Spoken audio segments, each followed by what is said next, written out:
May mga suga na nga ginausar nga solar ang atong nga mga minerals na. Nga amos na ang klase. I'm not saying nga muna siya. Huwag muna ang direksyon na gusto.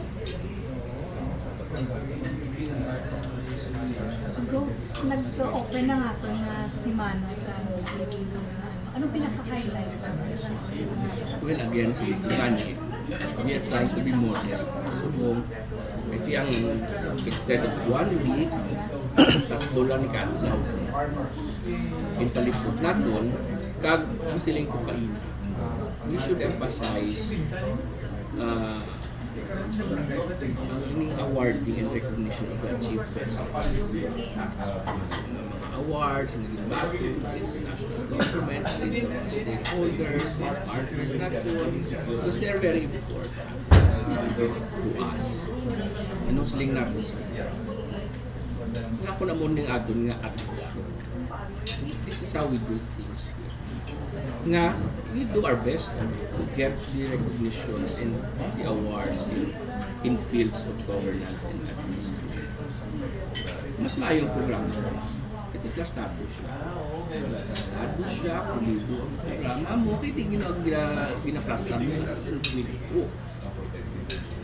and the execution is bad. So, ang mga recognitions and awards is not just about the it's about the practical issue. And Silingco, we are doing this award. We're the first to recognize what we are doing and how we do things.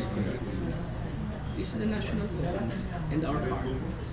Pabatsagan ko na the levels of engagement, the way they support our local programs and our executive. They mabatsagan. Bala itong department is and we are very thankful. And we will use this as a platform moving forward because we want to level up. We are doing well, we take so modesty aside, but we can still improve. We can still improve. So, muna ang importante sa buong semana sa Chile. Aside from the fact na you will see mga ating celebration, cultural, agricultural, it's mostly aligned with our tourism program. Why? Because we are aggressive sa ating tourism development, especially investing in the fundamentals.